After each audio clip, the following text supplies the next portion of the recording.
Daryl and I had been dating for 10 months when he asked to borrow my BMW last Wednesday morning. He showed up at my place around 7 looking all nervous, doing that thing where he runs his hands through his hair when he wants something. He said he needed my car for this big job interview at some insurance office downtown. His Toyota was making weird grinding sounds, and he didn't want to risk it breaking down. The job supposedly paid way more than what he was making at Target. I just handed him the keys without thinking about it because I was happy he was finally trying to get a better job. Thursday morning he texted saying the interview went really well. They wanted him back for another round and could he keep my car one more day. His Toyota was still messed up and the repair place couldn't see it until Friday. I said sure and took the bus to work instead. By Thursday night he was texting me all excited saying they offered him the job but he had one more meeting to do. Friday he asked to keep my car through the weekend. The insurance place wanted him to go to some team building thing where all the managers would be there. It was at a resort upstate and they were paying for everything. Weekend work stuff seemed weird, but whatever, maybe that's how insurance companies work. I said okay, even though I was starting to get annoyed about not having my own car. Sunday afternoon I finally pushed back. I had early client meetings Monday and needed reliable transportation. When I texted Daryl about getting my car back, he responded immediately with more details about his situation. The company had been so impressed with his performance that they were flying him out to their corporate retreat location for final interviews with senior partners. It was some exclusive resort where they conducted high-level business. He promised to be back Tuesday evening at the latest. Something about his whole story was bothering me. Daryl had never talked about applying to insurance places before. He'd been working at Target for 2 years, always complaining about the money but never actually looking for other jobs that I knew of. And weekend retreats at fancy resorts for insurance job interviews? That seemed really weird, especially for someone going from retail to office work. I opened the BMW Connected Drive app on my phone and checked the GPS location. My car was currently parked at the Ocean View Grand Resort, about 3 hours north of the city. The location matched what Daryl had described, which should have been reassuring. Instead, something nagged at me about the name. I'd heard of that resort recently but couldn't place where. Then I remembered.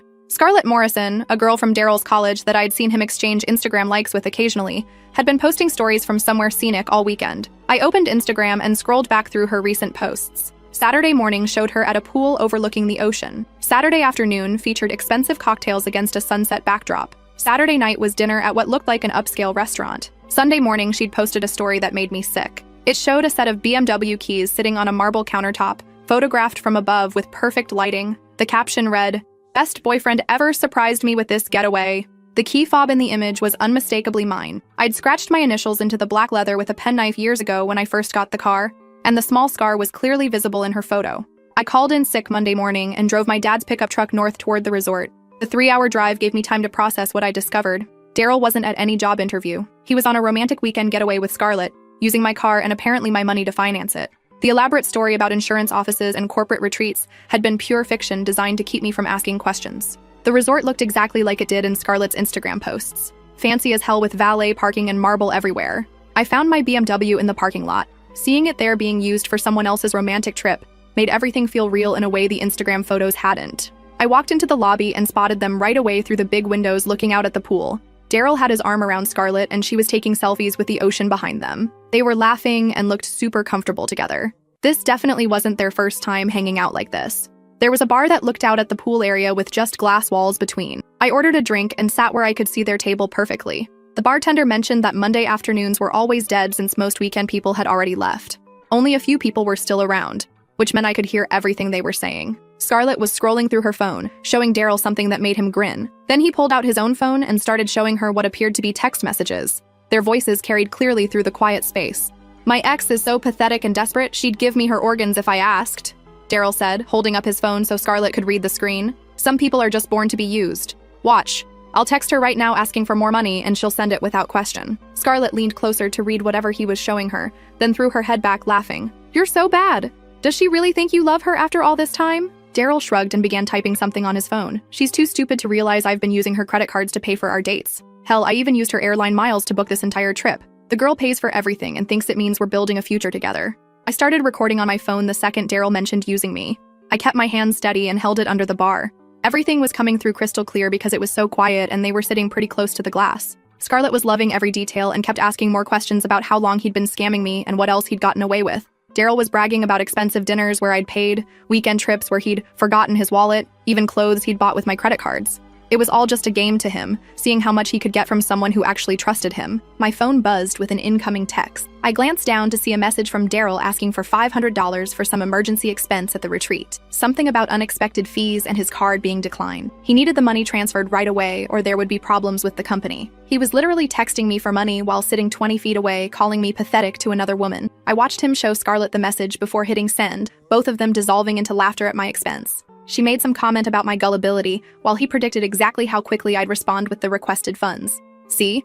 Like clockwork, he told her. She'll have it transferred to my account within the hour. Never asks questions, never suspects anything. I finished my drink, left money on the bar, and walked out. My dad's truck started up fine, and I drove home without saying a word the whole way. 3 hours gave me a lot of time to think about what I'd just heard. Daryl had no clue I'd been there, or that I knew the truth about his fake job interview. He thought he was so smart and that I'd never figure it out. Tuesday morning, Daryl texted saying he was coming home. He'd gotten the job and wanted to celebrate with me that night. I texted back all excited telling him how proud I was and how much I missed him during his business trip. That night, I pulled out 10 months of receipts and bank statements and spread them all over my dining room table. Once I knew what to look for, the pattern was super obvious. Restaurant bills where I'd paid even though he said he'd get it, shopping trips where my card got used for men's clothes, concert tickets bought on my account for shows I never went to, gas charges when I was out of town, movie tickets for two when I'd been working late. My credit card statements made it even clearer. Purchases at stores I'd never been to, charges at restaurants when I could prove I was somewhere else, stuff bought that never showed up at my place. He'd been using my accounts for months, paying for not just our dates but apparently his whole social life. I'd already decided exactly what I was going to do to make him regret every single word he'd said about me at that resort. First update. Guys, I cannot believe what happened when I confronted this lying man. First off, thank you to everyone who commented on my last post telling me to record everything. That advice literally saved my ass, and you'll see why in a minute. So when Daryl came over all excited about his fake job, I had everything ready. All those receipts spread across my dining room table, my phone with a recording queued up, and honestly, I was vibrating with rage but trying to play it cool. He walks in with this massive grin talking about how we should go celebrate at that expensive steakhouse downtown and how this new job was going to change everything for us.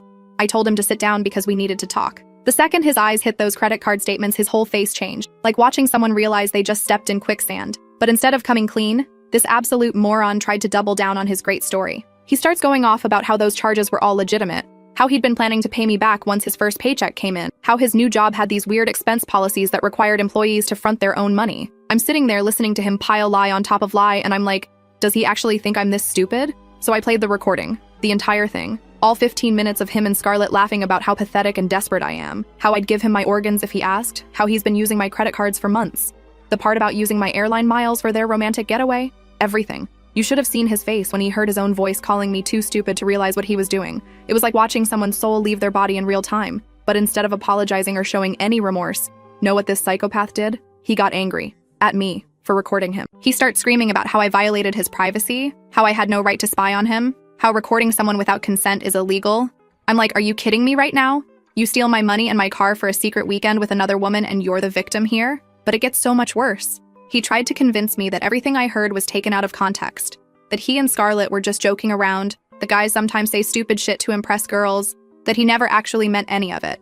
The gaslighting was insane. He kept saying I was being paranoid and dramatic, that I was twisting his words to fit some crazy narrative I'd made up in my head. When I brought up Scarlett's Instagram story with my car keys, he claimed she must have grabbed them as a joke for the photo. When I asked about all the charges on my credit cards for places I'd never been, he said those were work expenses he'd forgotten to mention. For every single piece of evidence I had, he had some stupid explanation ready. The conversation went on for almost 3 hours. 3 hours of him trying to convince me that black was white and up was down. He kept switching between being defensive and trying to be sweet, telling me how much he loved me and how hurt he was that I didn't trust him. At one point, he actually started crying, saying I was destroying the best relationship he'd ever had over a misunderstanding. But here's where it gets really twisted. Around midnight, he finally admits that maybe he said some things he shouldn't have, but only because Scarlett had been pressuring him to badmouth me. Apparently, she's been jealous of our relationship and kept trying to get him to admit I was controlling and clingy. So according to Daryl, he was just telling her what she wanted to hear to keep the peace during their work retreat.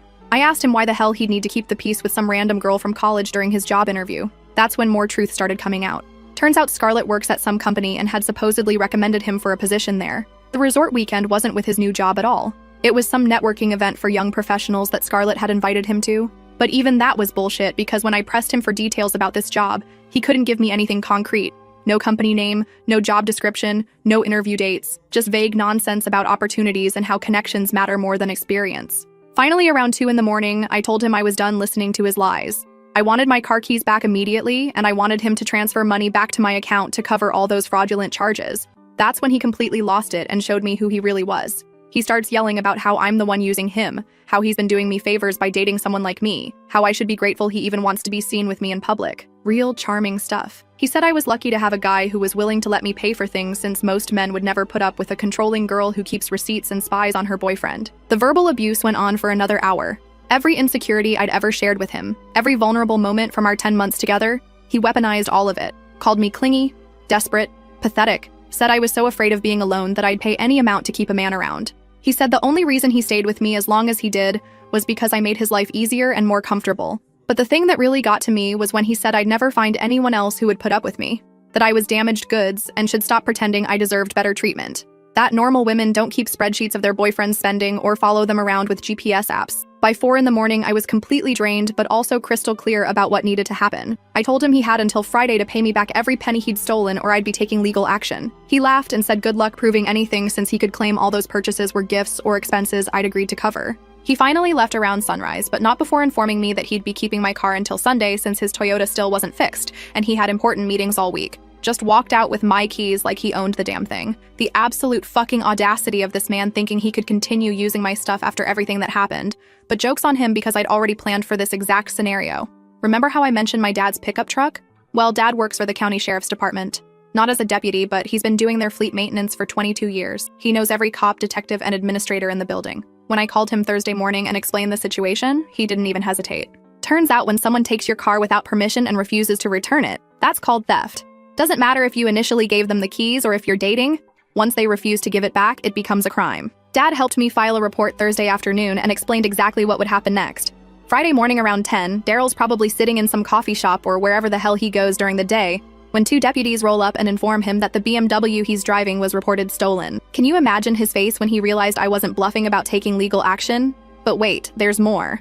When they searched him before taking him in, guess what they found in his wallet? 2 of my credit cards that he'd somehow gotten copies of. Cards I never gave him, never authorized him to use, never even knew he had. The theft charges just got a whole lot more serious. I'm sitting here typing this while looking at 17 missed calls and about 40 text messages from Daryl's phone. Haven't read them yet, but I can see from the previews that he's absolutely losing his mind. Going from begging to threatening to trying to negotiate. The cherry on top, Scarlett posted an Instagram story this morning from what looks like a police station parking lot with the caption, "Worst Monday ever, some people are actually psycho." Looks like she got dragged into this mess too when they needed to verify his story about the weekend.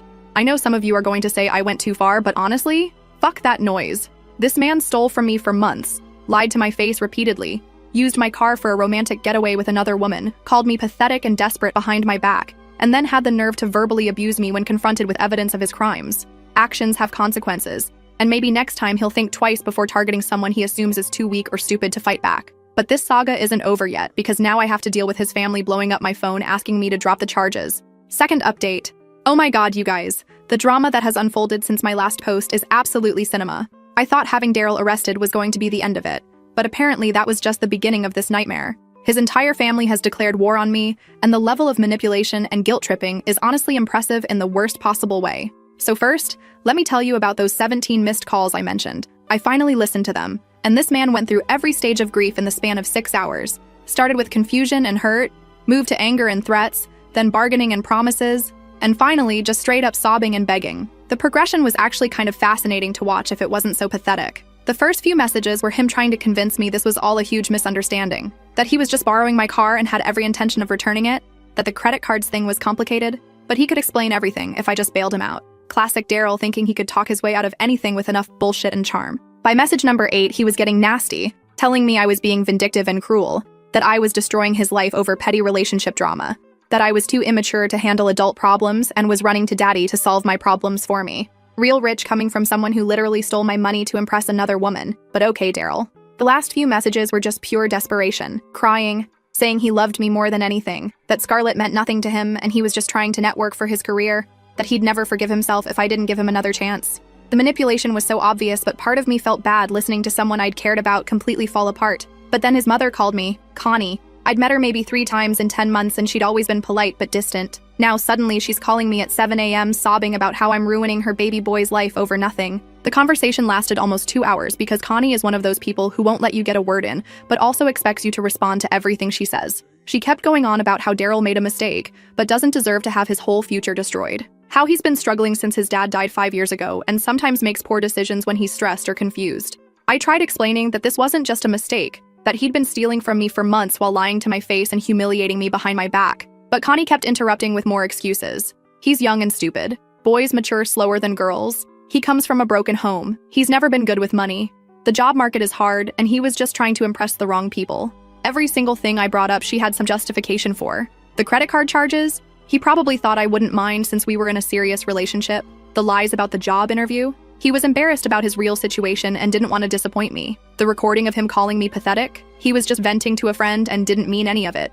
But the worst part was when she started crying and talking about how this arrest could ruin his chances of ever getting a decent job. How he'd end up stuck at Target forever or worse. How he might turn to drugs or crime if he couldn't find legitimate work. She painted this picture of her son becoming a complete failure because I was too stubborn to forgive one little mistake. Then she dropped the guilt bomb about how his dad would be so disappointed if he could see what was happening. About how she'd already lost her husband and couldn't bear to lose her son too. How she'd worked 2 jobs to put Daryl through college, and this was going to make all that sacrifice meaningless. By the end of the call, I was actually starting to feel guilty, which is insane when you think about it. This woman had me questioning whether I was overreacting to being stolen from and cheated on. The manipulation was so smooth and emotional that for a hot minute I wondered if maybe I should just drop the charges and move on. But then Wednesday, his sister Amelie started texting me. Where Connie was all tears and emotional manipulation, Amelie went straight for the jugular with pure aggression and threats.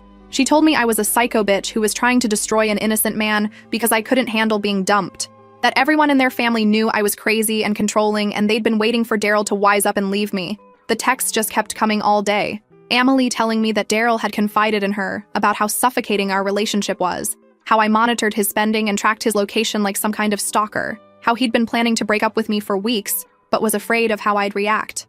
According to her, the weekend with Scarlett was his way of finally building up the courage to end things with me. She said I was exactly the type of vengeful ex who ruins men's lives when they try to leave, and that she'd make sure everyone in town knew what kind of person I really was. That she'd blast my business on social media and tell everyone I was a lying, manipulative girl who couldn't handle rejection. The threats escalated throughout the day. She was going to call my work and tell them I was unstable. She was going to post my personal information online. She was going to show up at my apartment and confront me face to face. Real mature stuff from a 26-year-old woman defending her criminal brother. Thursday morning, I got a call from their uncle Donald, who apparently is some kind of family mediator, because he called himself trying to negotiate a peaceful resolution. This man spent 45 minutes trying to convince me that everyone makes mistakes and the important thing was finding a way forward that didn't destroy Daryl's future. Donald kept emphasizing how young people today don't understand the seriousness of their actions, how social media and dating apps have made relationships more casual and confusing. He suggested that maybe what happened was just a miscommunication about boundaries and expectations, rather than deliberate theft and betrayal.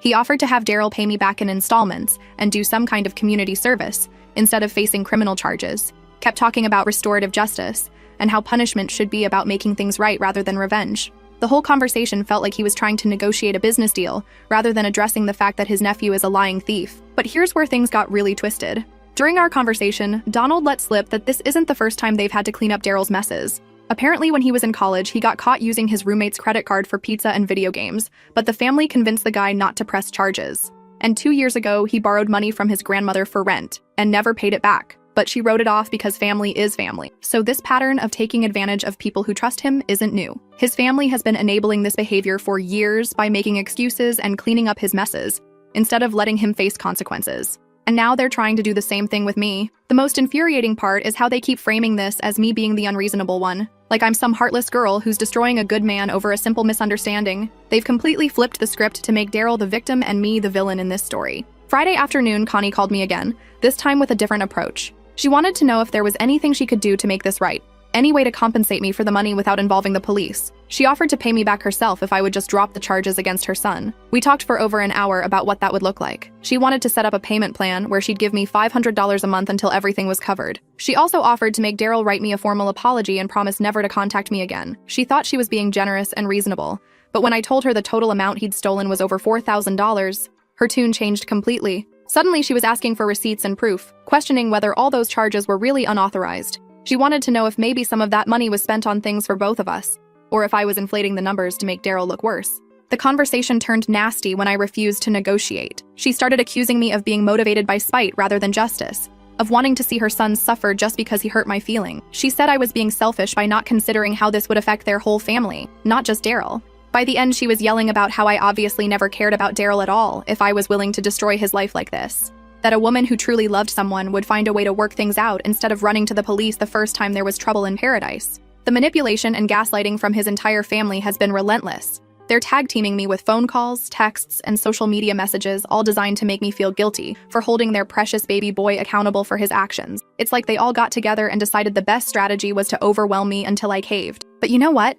All this pressure from his family is just confirming that I made the right decision. They're literally trying to convince me that stealing from someone you claim to love is no big deal, that lying and cheating are just mistakes that boys make, that I should be grateful for the opportunity to pay for some loser's lifestyle. The prosecutor called me this morning to discuss the case and let me know they found even more evidence when they searched Daryl's stuff. Apparently, he had photos on his phone of my credit cards, which explains how he got the numbers. They also found text messages between him and Scarlett planning their weekend getaway, including discussions about how much money they could spend and what lies to tell me. But here's the kicker. They also found messages with other people. Turns out this whole time I thought Scarlett was just some random college friend, but she's actually been his on and off girlfriend for the past year. The prosecutor showed me messages going back to last February where they're talking about being in love and planning a future together. So not only was Daryl stealing my money and using me for financial support, he was maintaining an entire parallel relationship the whole time we were together.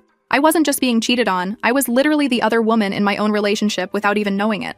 Now his family is calling me nonstop because they found out about the additional evidence and they're panicking. Last update? I cannot even begin to describe the absolute meltdown that happened when Daryl's family found out about the year-long relationship with Scarlett.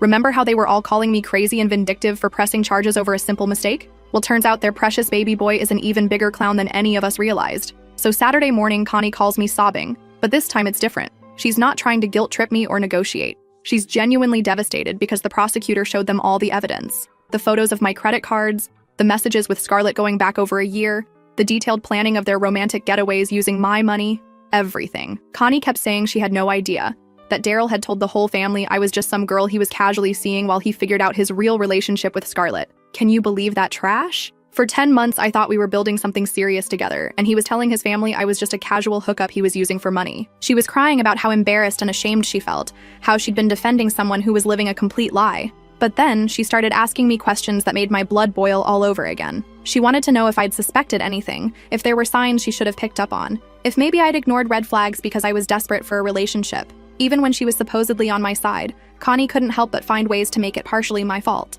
Like maybe if I'd been more attentive or suspicious, I could have prevented her son from being such a manipulative asshole. The victim blaming was unreal. But the conversation got cut short because my mom walked in and heard Connie crying over speakerphone about her poor baby boy. My mom had been watching this whole situation unfold and she was not having any of this manipulation game. She grabbed the phone from me and told Connie exactly what she thought about a family that raises their son to steal from women and then attacks the victims when they fight back. My mom has never been one to sugarcoat things, and she let Connie have it about enabling criminal behavior instead of teaching basic human decency. Connie tried to pull the same sob story routine on my mom that she'd been using on me, talking about Daryl's difficult childhood and how young men make mistakes. But my mom shut that down immediately. She told Connie that she'd raised 2 kids as a single parent after my dad got laid off when I was 12, and somehow managed to do it without turning either of us into lying thieves. The conversation escalated fast because my mom was furious about everything this family had put me through. She told Connie that calling their daughter names and making threats was absolutely unacceptable, that no decent family would respond to their son's crimes by attacking his victim.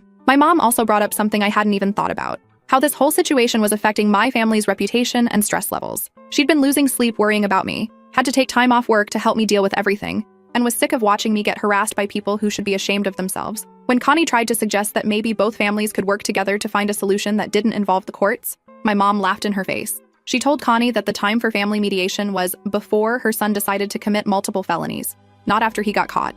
The call ended with my mom telling Connie that if anyone from their family contacted me again, she'd be filing harassment charges on top of everything else, that they'd had their chance to raise their son right, and they'd failed, and now they could deal with the consequences of that failure. After she hung up, my mom sat me down for our own long conversation about everything that had happened. She'd been biting her tongue for weeks because she didn't want to influence my decisions, but she was proud of me for standing up for myself instead of letting people walk all over me. My dad came home while we were talking and joined the conversation. He was still angry about having to watch his daughter get victimized by someone she'd trusted, but he was also proud that I'd had the courage to fight back instead of just accepting the abuse. But the real drama started when Amelie showed up at my apartment Sunday afternoon. Not threatening or aggressive this time. She looked like she'd been crying for hours and could barely make eye contact with me. She kept apologizing for the things she'd said, for calling me crazy and psychotic, for defending Daryl when she should have known better. We ended up talking for 4 hours because once Emily started opening up about their family dynamics, she couldn't stop. She told me about how they'd always made excuses for Daryl's behavior,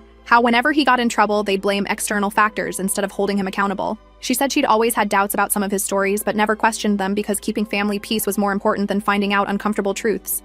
Like when he'd come home with expensive clothes or electronics that he claimed were gifts from friends, or when he'd borrow money from their grandmother and then never mention paying it back. Emily admitted she'd suspected something was wrong with our relationship because Daryl never seemed invested in it, the way she'd expect from someone planning a serious future. He'd make jokes about my clingy behavior and laugh about how I always wanted to pay for everything, but she'd assumed that was just normal relationship complaining. She was crying, talking about how guilty she felt for participating in their family's pattern of attacking Daryl's girlfriends whenever problems came up, how they'd automatically assume the girls were being dramatic or vindictive instead of considering that maybe Daryl was actually in the wrong. But then Emily dropped an even bigger bomb. She'd visited Daryl in jail and confronted him about everything, demanding he tell her the truth about our relationship and what he'd really been doing for the past year. She said Daryl showed no remorse whatsoever when talking to family. He was angry about getting caught, frustrated that his plans with Scarlett were ruined, and resentful that I'd had the nerve to fight back instead of just accepting the breakup quietly. He told Emily that I was exactly the type of desperate woman who deserved to be taken advantage of because I was too needy and insecure to demand better treatment, that he'd done me a favor by staying with me as long as he did, since most guys would have run away from someone so clingy and controlling. The thing that hurt most was learning how he'd described intimate moments we'd shared to his family. Private conversations where I'd opened up about my fears and insecurities, he'd turned into evidence of my mental instability. Times when I'd been vulnerable and honest with him, he'd used to convince his family that I was the problem in our relationship. He'd painted me as this obsessive, possessive girlfriend who monitored his every move and demanded constant attention. According to his version of events, the credit card usage was me forcing him to let me pay for things so I could hold it over his head later. The car borrowing was me being controlling about his transportation options. Hearing how he'd twisted our entire relationship into this narrative where I was the abusive one and he was the victim was absolutely devastating. But it also made me realize how calculated everything had been from the beginning. He'd been building this version of events for months, probably planning to use it as justification when he finally decided to leave me for Scarlett.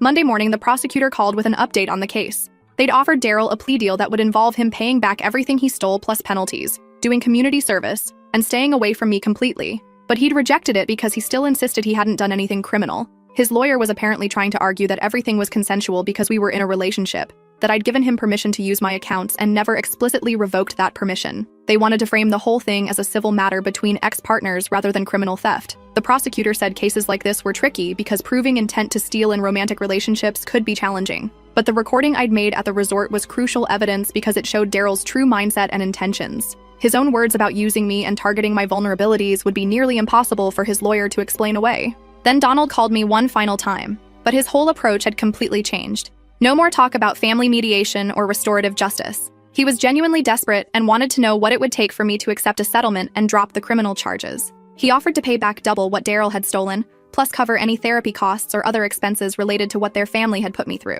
He wanted to write a formal apology on behalf of the entire family and promise that none of them would ever contact me again. But when I asked why they were suddenly so eager to settle, Donald admitted that Daryl's case was attracting attention they didn't want. Apparently, some of the details had gotten out, and people in their social circle were starting to ask uncomfortable questions about their family. The conversation got heated when I refused to consider any deal that involved dropping the charges. Donald couldn't understand why I wouldn't just take their money and move on, why I was insisting on destroying Daryl's future when they were offering to make me financially whole. I told him that money was never the point. The point was ensuring that someone who'd spent months manipulating and stealing from me faced real consequences for those actions. That their family's first instinct being to cover everything up and protect their reputation was exactly the problem. Donald got angry and accused me of being vindictive and unforgiving, saying I was letting my hurt feelings cloud my judgment about what was best for everyone involved. He suggested that maybe I should think about what kind of person I wanted to be, someone who showed mercy and understanding, or someone who destroyed lives out of spite. I told him I'd already shown what kind of person I was, someone who refused to be victimized and manipulated by people who thought they could get away with it. That if Daryl's life was destroyed, it was because of choices he made, not because of my reaction to those choices. The call ended with Donald making one last desperate attempt to change my mind. He said he'd heard I was a good person from Daryl's stories about our relationship, that I had a kind heart, and wouldn't want to see someone's family suffer because of their loved one's mistakes. But I was done caring about their feelings or their family's suffering. They'd had every opportunity to raise their son to respect other people and their property, and they'd failed. They'd had months to notice something was wrong when their unemployed son was suddenly living a lifestyle he couldn't afford. and they'd chosen not to ask questions. Wednesday morning, I got one final text from Daryl himself. Just 8 words. "You destroyed everything we could have had together." Like, even facing felony charges, he still couldn't acknowledge what he'd actually done wrong. Still convinced that I was the problem and he was some tragic victim of my vindictive nature. I blocked his number without responding because honestly, what was there left to say? This man had shown me exactly who he was through his actions, his lies, and his complete inability to take responsibility for the pain he'd caused. The case is moving forward without any deals or settlements. Daryl will face trial for theft, fraud, and whatever other charges the prosecutor decides to file. His family can deal with the embarrassment and social consequences of having raised someone who preys on women who trust him. So that's it, Reddit. Watching him realize that I wasn't the desperate pushover he thought I was, that I had enough self-respect to hold him accountable for his actions regardless of how much it hurt, that was the moment his fantasy world completely collapsed. And honestly, it felt amazing.